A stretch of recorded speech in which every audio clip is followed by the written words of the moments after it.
प्यारे दोस्तों, सवाल नंबर 5वां करते हैं अब हम। सवाल नंबर 5वां है, निम्नलिखित संख्याओं में प्रत्येक के लिए वह सबसे छोटी पूर्ण संख्या ज्ञात कीजिए जिससे इस संख्या को गुणा करने पर यह एक पूर्ण वर्ग संख्या बन जाए। ठीक है, और इस पूर्ण वर्ग संख्या का वर्गमूल भी ज्ञात कीजिए। क्या करना है, इस पूर्ण वर्ग संख्या का हमें वर्गमूल भी ज्ञात करना है।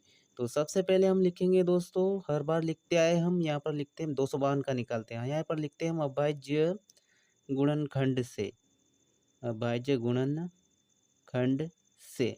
ठीक है, और एक तरफ लिखेंगे हम 252 और भाग देना स्टार्ट करते हैं। ठीक है, तो सबसे पहले 2 का भाग जाएगा, 2 एकम 2, फिर 2 का जाएगा 2 बार में, 2 दूना 4, 1 बचा, फिर 2 छंग 12, फिर 2 से 2 दे दो, 2 छंग 12, 2 तिया 6। ठीक है, अब 3 से दे दो, यहाँ पर 3 दूना 6, 3 एकम 3। ठीक है, वापिस हम देंगे, इसमें वापिस 3 से दे सकते हैं हम। ठीक है, तो यहाँ पर हो जाएगा 3 7 21। अब 7 से दे दो, 7 एकम 7।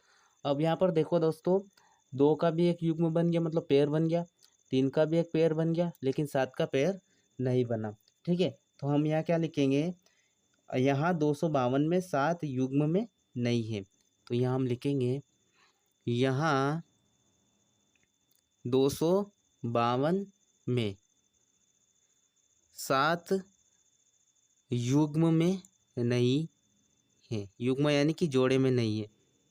ठीक है, तो हम आगे और क्या लिख सकते हैं, 7, यहाँ 252 में 7 युग्म में नहीं है, अतः 252 में 7 से गुणा करने पर यह पूर्ण वर्ग संख्या बन जाएगी।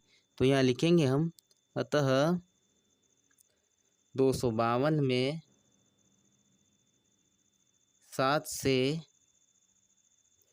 गुणा करने पर, क्या करने पर, 7 से गुणा करने पर यह एक पूर्ण वर्ग संख्या बन जाएगी, पूर्ण वर्ग संख्या। ठीक है, बन जाएगी, बन जाएगी। ठीक है, इसलिए 252 गुणा 7। अब 252 में हम 7 का गुणा करेंगे तो ये एक पूर्ण वर्ग संख्या बन जाएगी। 7 दूना 14, 7 पंजे 35 और 1 36, 7 दूना 14 और 3 17, 1764 हमारी एक संख्या निकली। यह संख्या क्या हो गई, एक पूर्ण वर्ग संख्या हो गई। ठीक है, अब हमें क्या निकालना है, इसका वर्गमूल भी निकालना है। तो वर्गमूल निकालने के लिए हम क्या करते हैं, यहाँ लिखेंगे हम √1764। ठीक है, 1764 लिख दिया हमने। वर्गमूल निकालना है तो यहाँ देखो आप, 2 के पेयर है तो एक बार 2 लिख दो, उसके बाद 3 भी जोड़े में तो एक बार 3 लिख दो। ठीक है, एक साथ यहाँ हो गया, एक साथ फिर हमने गुणा कर लिया एक साथ का। ठीक है, तो ये भी एक जोड़े में बन गया, तो एक बार 7 लिख दो और आपस में उनका गुणा कर लो, तो ये हो जाएंगे 7 या 21। ठीक है, 21 दूनी 42, यानी कि 1764 का वर्गमूल कौन क्या है, 42 है। ठीक है, ये इसका राइट आंसर है दोस्तों। सवाल नंबर दूसरा है हमारा 180। ठीक है, 180 का हमें सबसे पहले क्या निकालना है, इसको पूर्ण वर्ग बनाना है। ठीक है, पूर्ण वर्ग बनाने के बाद हमें क्या करना है, उसका फिर वर्गमूल निकालना है। ठीक है, तो 180 लिखते हैं हम सबसे पहले यहाँ पर साइड में, और यहाँ पर लिखते हैं हम हल। ठीक है, हल लिखा मैंने, और फिर लिखेंगे हम यहाँ पर अभाज्य गुणनखंड से, गुणनखंड से। ठीक है, 180 हम यहाँ लिख देते हैं। ठीक है, अब भाग देना स्टार्ट करो। ठीक है, सबसे पहले हमें पता है कि 2 से ही भाग जाएगा इसमें, तो हो जाएगा ये 2 नामा के 18, फिर 0, वापस 2 से जाएगा इसमें, 2 दूना 2 चौको 8, 1 बचा, 2 पंजे 10। अब 2 से नहीं जाएगा, अब जाएगा ये 3 से। ठीक है, 2 3 से भाग, 3 एकम 3, 1 बचा, 3 पंजे 15, वापस 3 से 2 इसमें, 3 पंजे 15। अब कई से जाएगा, 5 से जाएगा, तो 5 एकम 5। ठीक है, तो हम यहाँ क्या लिखेंगे, यहाँ, ठीक है, यहाँ 180 में, यहाँ 180 में यहाँ 180 में देखो कौन जोड़े में नहीं है, 5, 2 भी जोड़े में, 3 भी जोड़े में, लेकिन 5 जोड़े में नहीं है, तो यहाँ लिखेंगे हम 5 युग्म में नहीं है। नहीं है। अतः 180 में 5 से गुणा करने पर यह एक पूर्ण वर्ग संख्या बन जाएगी। ठीक है दोस्तों, एक पूर्ण वर्ग संख्या बन जाएगी। ठीक है, तो 180 में का गुणा का, इसलिए 180 गुणा 5। ठीक है, ये जोड़े में नहीं तो जोड़ा बनाना पड़ेगा हमें। 5 का गुणा कर देंगे तो ये पूर्ण वर्ग संख्या बन जाएगी। 0 के 0 लिख दो, 5 का गुणा 8 में करो, 5 8 40, 0 हासिल बचे 4। ठीक है, 5 एकम 5, 5 और 4 9। ठीक है, ये हो गए हमारे 900। ठीक है, अब इन 900 का हमें क्या निकालना है, वर्गमूल निकालना है, तो √900। ठीक है, सेम ऐसा कैसा लिखना है हमें। और देख लो यहाँ पर ये 2 जोड़े में, तो एक बार यहाँ पर लिख दो, उसके बाद 3 जोड़े में लिख दो, उसके बाद 5 का भी जोड़ा बन गया, यहाँ पे हमने गुणा किया तो 5 हो गया। ठीक है, इनका आपस में गुणा कर लो, हमारा आंसर निकल जाएगा। 5 या 15 और 15 दूना 30, यानी √900 का वर्गमूल क्या निकला, 30। यही दोस्तों हमारा राइट आंसर है। तीसरा सवाल है दोस्तों हमारा 1008।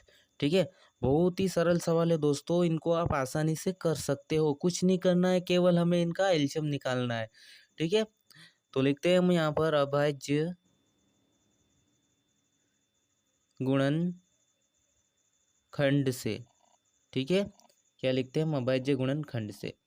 एक तरफ लिखते हैं हम 1008।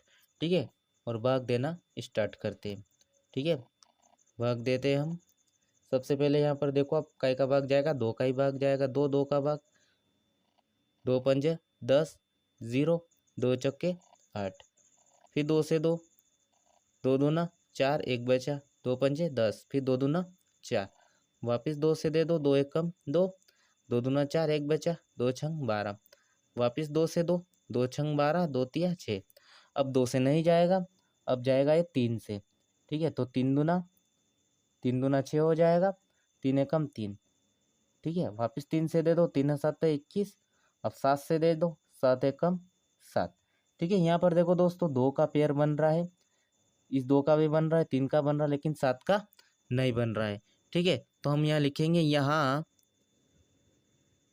1008 में, ठीक है 1008 में किसका, 7 युग्म में नहीं है, 7 युग्म में नहीं है। ठीक है, 7 युग्म में नहीं है, अतः क्या लिखेंगे हम, अतः 1008 में 7 से गुणा करने पर, कैसे, 7 से गुणा करने पर यह एक पूर्ण वर्ग संख्या बन जाएगी, संख्या बन जाएगी।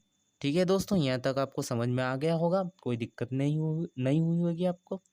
ठीक है, तो हम क्या करेंगे, 1008 में 7 से गुणा कर देंगे तो एक पूर्ण वर्ग संख्या बन जाएगी, इसलिए 1008 गुणा 7, 7 8 56 हासिल बचा 5। ठीक है, 7 8 56 हासिल बचा 5। ठीक है, 56 के 56। ठीक है, फिर आगे इसको हम लिखते हैं, 7 का 0 हम करेंगे तो 0 हो जाएगा, 7 एकम 7, 7 का 0 करेंगे तो क्या हो जाएगा, 7 हो जाएगा, और फिर गुणा करेंगे इधर तो क्या हो जाएगा, 7 एकम 7, यानी 7056। ठीक है, अब 7056 का हमें क्या निकालना है, वर्गमूल। तो यहाँ पर लिखेंगे हम √7056। ठीक है, 7056 लिखा हमने, 2 2 बार है तो यहाँ पर एक बार लिखो, इस 2 का एक पेयर बन गया, गुणा 2, 3 का एक पेयर बन गया, 3 गुणा 7 का भी अभी हमने पेयर बना लिया, तो 7। अब इनका गुणा कर लो आपस में, 7 तिया 21, 2 दूना 4। ठीक है, 4 तिया 12, और 12 का गुणा 7 में करोगे तो 12 सते 84। ठीक है दोस्तों, तो 84 इसका क्या निकल गया, वर्गमूल। √756 का वर्गमूल क्या निकला, 84। सवाल नंबर चौथा है दोस्तों हमारा 2028। ठीक है, बहुत ही इजी सवाल है दोस्तों, आसानी से इनको कर सकते हो आप। ठीक है, यहाँ लिखेंगे हम अभाज्य गुणन, अभाज्य गुणन खंड से। ठीक है, उसके बाद यहाँ लिखेंगे हम 2028। ठीक है, दो भाग, दो का भाग दो, दो एकम दो, जीरो का जीरो, फिर दो एकम दो, दो चौका 8, वापस दो से भाग जाएगा इसमें, दो पंजे 10, ये एक है, दो में एक का भाग नहीं जाएगा, जीरो, ये हो गए 14, दो सत्ते 14। ठीक है, अब दो से नहीं जाएगा तो काय का जाएगा इसमें, इसमें हम तीन का भाग देते हैं। ठीक है, तो तीन एकम तीन, चार पाँच, दो बचे, तीन छंग, हाँ तीन का जा सकता है इसमें, तो तीन एकम तीन, दो बचे, ये 20 हो गए, तीन छंग 18। ठीक है, दो बचे, तीन नमा की 27। ठीक है, अब किसके पहाड़े में 169 आते हैं, तो 13 का पहाड़ा में आते हैं, तो हम 13 का ही भाग देंगे यहाँ पर डायरेक्ट। ठीक है, तो 13 एकम 13। ठीक है, एक बार गया। ठीक है, कितने बचे, तीन, 13 39, फिर वापिस 13 का दो, 13 एकम 13। ठीक है, तो यहाँ पर हम देख सकते हैं दोस्तों 2000, यहाँ 2028 में कौन युग्म में नहीं है, यहाँ दिख रहा है हमें साफ साफ, तीन युग्म में नहीं है, तो हम यहाँ लिखेंगे 2028 में तीन युग्म में नहीं है। अतः 2028 में तीन से गुणा करने पर यह एक पूर्ण वर्ग संख्या क्या बन जाएगी दोस्तों, पूर्ण वर्ग संख्या बन जाएगी। ठीक है, यहाँ तक समझ में आ गया होगा आपको, कोई दिक्कत नहीं हुई होगी। ठीक है, तो हम क्या करेंगे, 2028 में गुणा कर देंगे हम काई का, तीन का। ठीक है, तीन का गुणा करते हैं हम, तीन आठ 24। ठीक है, दो हासिल बचा, तीन दूना 6, 6 और दो कितने हो गए 8, तीन का गुणा जीरो में करेंगे जीरो, और ये हो जाएंगे हमारे तीन दूना 6, यानी कि 6028, 6084, 6084 पूर्ण वर्ग संख्या बन गई। अभी हमें क्या निकालना है इसका, इसका हमें निकालना है वर्गमूल, यानी 6084 लिखेंगे। ठीक है, रूट में, और वर्गमूल निकालना है हमें। ठीक है, दो दो बार है तो एक बार सिंगल बार यहाँ लिख देंगे हम, 13 दो बार एक बार लिख देंगे गुणा में। ठीक है, दो है तो ठीक है, यहाँ तीन है, तीन का गुणा कर लिया तो इसका पेयर बन गया, तीन एक बार हम लिख देंगे। ठीक है, ये हो जाएंगे हमारे 13 दूना 26। ठीक है, 13 39। ठीक है, 13 का गुणा तीन में किया, 13 39 हो गए, अब दो का गुणा इसमें कर दो, तो हो जाएंगे दो नमा की 18। ठीक है, और दो तिया 6, 6 और एक 7, ये हमारा राइट आंसर हो जाएगा दोस्तों। सवाल नंबर 5वां है दोस्तों हमारा 1458। ठीक है, तो इसको हम सॉल्व करते हैं, यहाँ लिखते हैं हम हल, फिर लिखेंगे हम अभाज्य। ठीक है, अभाज्य गुणनखंड से। ठीक है, यहाँ लिख दिया हमने अभाज्य गुणनखंड, यहाँ लिखेंगे हम 1458। ठीक है, अब भाग देना स्टार्ट करते हैं हम, दो से भाग देते हैं हम, दो सते 14, फिर दो से देते दो दूना 4, एक बचा, फिर दो नम 18। अब तो यहाँ पर आ गए 9। ठीक है, तो तीन से स्टार्ट करते हैं, तीन से भाग जाएगा, देखते हैं सबसे पहले, तीन दूना 6, एक बचा, तीन चौक 12, तीन से चला जाएगा, तो तीन दूना 6, एक बचा, तीन चौक 12, एक, ठीक कुछ नहीं बचा। ठीक है, और तीन तिया 9, फिर तीन से भाग देते हैं हम, तो तीन आठ 24 हो जाएगा। ठीक है, फिर तीन एकम तीन, वापिस तीन से भाग दो, तीन दूना 6। ठीक है, कितने बचे, दो, तीन सात 21, फिर तीन से दे दो, तीन नाम 27। ठीक है, फिर तीन से दे दो, तीन तिया 9, फिर तीन से दो, तीन एकम तीन। ठीक है, तो यहाँ पर देखो, ये तीन तीन के सभी जो दो दो जोड़े सबके बन गए, एक एक जोड़ा, एक इसका बन गया, एक इसका बन गया, एक इसका बन गया, लेकिन दो का नहीं बना, तो हम यहाँ लिखेंगे, यहाँ 1458 में कौन पेयर में नहीं है, दो, यानी कि दो युग्म में नहीं है। अतः 1458 में दो से गुणा करने पर क्या करने पर, 2 से गुणा करने पर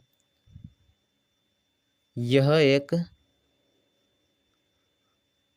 पूर्ण वर्ग संख्या बन जाएगी। ठीक है दोस्तों, यहाँ तक आपको समझ में आ गया होगा। ठीक है, तो हम यहाँ लिखेंगे इसलिए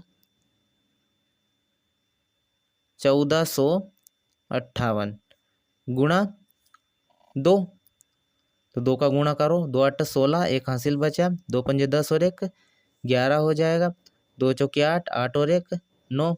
ठीक है, और 2 एकम 2, 2916 क्या निकल गई, एक पूर्ण वर्ग संख्या बन गई। अब इसी संख्या का हमें क्या निकालना है, वर्गमूल निकालना है। ठीक है, तो 2916।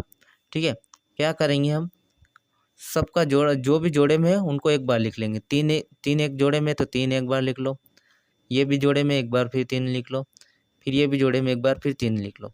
ठीक है, उसके बाद 2 भी जोड़े में बन गया, हमने 2 का गुणा कर लिया।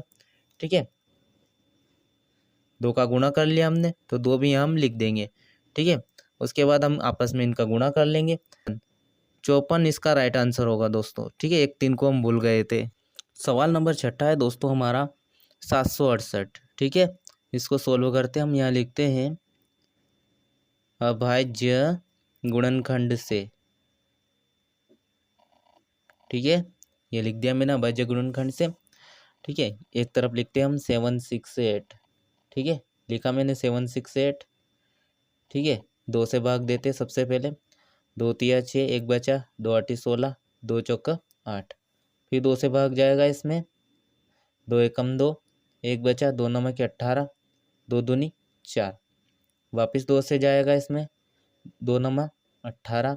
ठीक है, एक बचा, 2 छंग 12, वापिस 2 से 2 इसमें, 2 चौके 8, एक बचा, 2 8 16, फिर 2 से दे 2 इसमें, 2 चौका 2 दूना 4 और 2 चौके 8, फिर 2 से 2, 2 एकम 2, 2 दूना 4, वापिस 2 से 2, 2 छंग 12। ठीक है, वापिस 2 से दे सकते हैं हम भाग, यहाँ हो जाएगा 2 तिया 6। अब 3 से 2 वापिस, 3 एकम 3। ठीक है, यहाँ तक हमने भाग दे दिया है। ठीक है, आगे सोल्व करते हैं हम। यहाँ पर देखो आप, 2 जोड़े में, ये 2 भी जोड़े में, ये 2 भी जोड़े में और ये 2 भी जोड़े में, लेकिन 3 जोड़े में नहीं है। तो यहाँ लिखते हैं हम, यहाँ 768 में कौन 3 क्या है, युग्म में नहीं है। 3 क्या नहीं है, युग्म में नहीं है। ठीक है, यहाँ तक आपको समझ में आ गया होगा। अतः 768 में 3 से गुणा करने पर यह एक पूर्ण वर्ग संख्या बन जाएगी। ठीक है, क्या बन जाएगी, पूर्ण वर्ग संख्या बन जाएगी। इसलिए 768 गुणा 3। ठीक है, गुणा करते हैं हम, 3 8 24, फिर 3 छंग 18 और 2 20। ठीक है, 2 हासिल, 3 7 21 और 22 23। ठीक है, 23 0 4, 23 0 4 क्या निकला है हमारा, हमारी पूर्ण वर्ग संख्या निकली। ठीक है, अब इसका हमें क्या निकालना है, वर्गमूल निकालना है, यानी 2304 का वर्गमूल निकालना है। ठीक है, तो 2 1 2 बाहर आ गया। ठीक है, यहाँ से 1 2 बाहर आ गया, इससे फिर 1 2 फिर बाहर आ गया, 1 2 फिर बाहर आ गया, और ये 3 भी एक जोड़े में बन गया, तो 3 भी बाहर आ गया। इनका अब आपस में आप गुणा कर लो। ठीक है, आपस में आप गुणा करोगे तो हमारा आंसर निकल जाएगा। ठीक है, 2 दूना 4, 4 दूना 8, 8 दून 16, 16 होगा, और 16 का गुणा 3 में कर लो तो 16 तिया 48। ठीक है, तो रूट 2304 का वर्गमूल क्या निकला, 48। यही हमारा राइट आंसर है दोस्तों। अब हम करते हैं प्रश्न क्रमांक 6। निम्नलिखित प्रत्येक संख्याओं में प्रत्येक के लिए वह सबसे छोटी पूर्ण संख्या ज्ञात कीजिए जिससे इस संख्या को भाग देने पर वह एक पूर्ण वर्ग संख्या बन जाए। इस तरह ज्ञात की गई संख्या का वर्गमूल भी ज्ञात कीजिए। पहले हम क्या कर रहे थे, भाग दे रहे थे, मतलब एलसीएम निकाल रहे थे अभाज्य गुणनखंड से। ठीक है, और जिसका पेयर नहीं बन रहा था, ठीक है, जैसे 7 का पेयर नहीं बना तो 7 का हमने क्या किया था, उस 7 में वापस गुणा कर दिया था उस संख्या में। लेकिन अब क्या करेंगे, अब हम भाग देंगे, ठीक है। तो सवाल करते हैं, इससे आपको अच्छे से समझ में आएगा, ठीक है। तो यहाँ लिखा हमने 252, फिर लिखेंगे यहाँ पर हम हल, ठीक है, और यहाँ लिखेंगे हम अभाज्य गुणनखंड से, गुणनखंड से, ठीक है, लिखा। फिर यहाँ लिखेंगे हम 252, ठीक है, लिखा मैंने 252, 2 से भाग देते हैं हम, 2 एकम 2, 2 दूना 4, 1 बचा, 2 छंग 12, फिर 2 से 2, 2 छंग 12, 2 तिया 6, ठीक है। अब 2 से नहीं जाएगा, अब 3 से जाएगा यहाँ पर, तो 3 दूना 6, 3 एकम 3, वापिस 3 से जाएगा, 3 7 21, अब 7 से भाग दे दो यहाँ पर, तो ये हो जाएगा 7 एकम 7, ठीक है दोस्तों, यहाँ तक आपको समझ में आ गया होगा। आगे सोल्व करते हैं हम इसको। हाँ, अब क्या करेंगे हम यहाँ पर, यहाँ 7 युग्म में नहीं है, ठीक है, 2 युग्म में, 3 युग्म, 7 युग्म में नहीं है, युग्म यानी कि जोड़े में नहीं है, ठीक है, 7 युग्म में नहीं है। तो दी गई संख्या को, अतः दी गई संख्या में, ठीक है, या दी गई संख्या को 7 से भाग देना होगा, ठीक है, क्या करेंगे हम, 7 से भाग देंगे, ठीक है। इसलिए हम क्या करेंगे, यहाँ पर कौन सी संख्या है, 252, ठीक है। तो यहाँ पर हमने लिख दिया 252/7, ठीक है। तो इसका हमने निकाला था, क्या निकला ये, 2 गुणा 2 गुणा 3 गुणा 3 गुणा 7, ठीक है, 7 से भाग देना, एक 7 से एक 7 कैंसिल हो जाएगा, ठीक है। तो हमारे पास कौन कौन सी संख्या बची अभी, 2 बचा, ठीक है, फिर एक 2 ये बचा, फिर 3 बचा, फिर 3 बचा, इनको हमें क्या करना है, आपस में गुणा करना है, ठीक है। तो 2 दूना 4, ठीक है, और 4 तिया 12 और 12 तिया 36, ठीक है। तो 36 क्या निकल जाएगी, एक पूर्ण वर्ग संख्या। अब इस पूर्ण वर्ग संख्या का हमें निकालना है, क्या निकालना है, वर्गमूल, ठीक है। तो √36 का वर्गमूल हमें निकालना है, ठीक है। तो √36 का वर्गमूल कैसे निकालोगे आप, रूट में लिख दो इन सबको, 2 गुणा 2 गुणा 3 गुणा 3, ठीक है, जो 2 बार इनको एक बार लिख लो, यानी 2 गुणा 1 या 3, यानी 2 तिया 6, यानी √36 का वर्गमूल क्या निकल जाएगा, 6 निकल जाएगा दोस्तों प्रश्न क्रमांक 6 का सवाल नंबर दूसरा 2925, ठीक है। हमारा वीडियो ज़्यादा का हो गया है और हम हमारे वीडियो को यहीं पर एंड करते हैं, और इस सवाल का आंसर आप कमेंट में देना, ठीक है। मैं समझूंगा कि मैंने जो पढ़ा है वो आपको समझ में आया है, ठीक है दोस्तों। तब तक के लिए जय हिंद, जय भारत, वंदे मातरम।